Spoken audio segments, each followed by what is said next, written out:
Secara garis besar perubahan yang ditawarkan pada Honda Vario 160 ini menutupi kekurangan dari Honda Vario 150.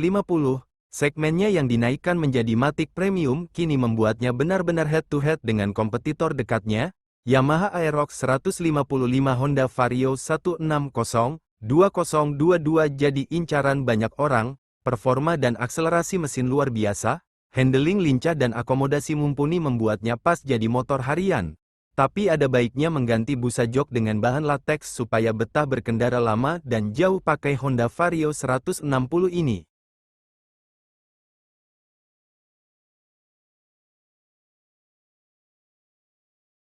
Di poin pertama yang menjadi kelebihan dari Honda Vario 160 ini tentu di konsumsi BBM yang cukup irit. Konsumsi BBM sepeda motor Honda ini ada di kisaran 45 hingga 54 km per liter, tergantung gaya berkendara masing-masing. Berdasarkan pengujian yang dilakukan tim Autofun, konsumsinya ada di kisaran 47,4 km per liter dengan bobot pengendara 75 kg. Angka ini didapatkan setelah melakukan pengetesan sejauh 221 km dan digunakan harian untuk berboncengan.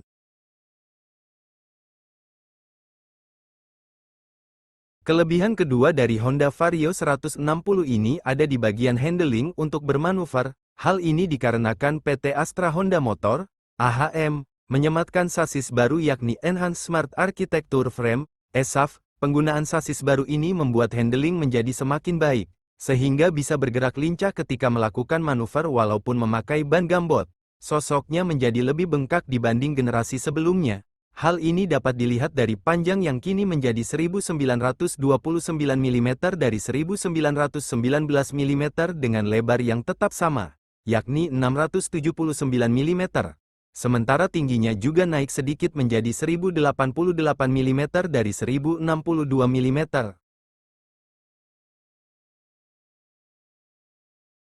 Sepeda motor dengan kapasitas mesin 160 cm3 ini juga memiliki bobot paling ringan di kelasnya. Sebagai gambaran, AHM menawarkan Vario 160 dalam dua varian. Varian pertama yakni CBS dengan bobot 115 kg, dan varian kedua yakni ABS dengan bobot 117 kg. Bobot ini membuat Vario 160 menjadi motor paling ringan di kelasnya, sehingga cocok digunakan untuk kendaraan harian di perkotaan. Embel-embel mesin 160 cm3 ternyata tak hanya isapan jempol belaka. Realitanya, mesin yang tertanam di Honda Vario 160 ini sangat bisa diandalkan alias cukup kencang. Mesin dengan sigap memberikan layanan kepada pengendara mulai dari putaran bawah, tengah, hingga atas. Jika ingin dipacu sedikit lebih kencang, cukup puntir gas saja. Seketika motor akan melesat dengan mudah tanpa kesulitan. Seperti yang sudah dijelaskan sedikit di atas, jika Vario 160 ini memiliki kaki gambot, hal itu dapat dilihat dari ukuran pelek dan ban yang membesar. Ukuran bannya naik secara signifikan, dari awalnya untuk depan 90/80 menjadi 100/80, sementara belakang 100/80 menjadi 120/70. Ban baru tadi menyelimuti pelek berdesain palang Y yang dilabur warna coklat kehitaman dan hitam tergantung tipenya. Profil pelek dan ban ini mengikuti dimensi yang juga membesar agar menyesuaikan penampilan dan kestabilan motor. Honda Vario 160 tampil dengan desain yang sporty dan modern. Terdapat beberapa perubahan dari versi sebelumnya, seperti desain headlamp depan yang futuristik, serta lampu shine split type yang makin mempermanis penampilan motor. Selain itu, ada pilihan warna baru yang lebih segar dan menarik.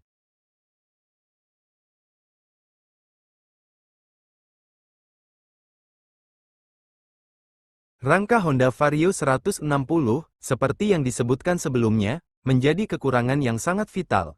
Rangka ESAF yang juga digunakan pada Genio, Beat, dan Scoopy mendapat banyak keluhan dari para penggunanya karena meskipun barang baru rangkanya sudah berkarat dan mudah keropos. Tak sedikit yang mengalami patah rangka saat melakukan perjalanan dengan rangka ESAF ini. Kasus ini pun kemudian mengharuskan pihak AHM melakukan klarifikasi dan dituntut untuk membuka gerai aduan bagi konsumen yang terdampak. Kekurangan dari Honda Vario 160 masih sama seperti generasi Vario lainnya, yakni jok yang terasa cenderung keras. Walaupun secara desain terlihat keren, tetapi jok ini akan terasa menyebalkan ketika digunakan perjalanan jarak jauh. All New Honda Vario 160-2022, foto, AHM, bagian bokong akan terasa panas dan pegal saat duduk berlama-lama di atas sepeda motor ini. Punggung bagian bawah juga akan terasa sakit efek dari kerasnya jok yang diberikan pada Vario ini. Ini menjadi salah satu kekurangan yang kerap dirasakan para pemilik Honda Vario 160 dimanapun.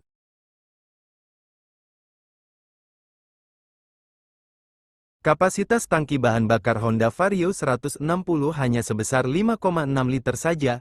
Kapasitas yang terbilang kecil untuk motor matic dengan mesin sebesar itu. Pengendara harus sering mengisi bahan bakar jika ingin melakukan perjalanan jauh. Secara garis besar perubahan yang ditawarkan pada Honda Vario 160 ini menutupi kekurangan dari Honda Vario 150. Segmennya yang dinaikkan menjadi Matic Premium kini membuatnya benar-benar head-to-head dengan kompetitor dekatnya, Yamaha Aerox 155. Honda Vario 160-2022 jadi incaran banyak orang. Performa dan akselerasi mesin luar biasa, handling lincah dan akomodasi mumpuni membuatnya pas jadi motor harian. Tapi ada baiknya mengganti busa jok dengan bahan latex supaya betah berkendara lama dan jauh pakai Honda Vario 160 ini.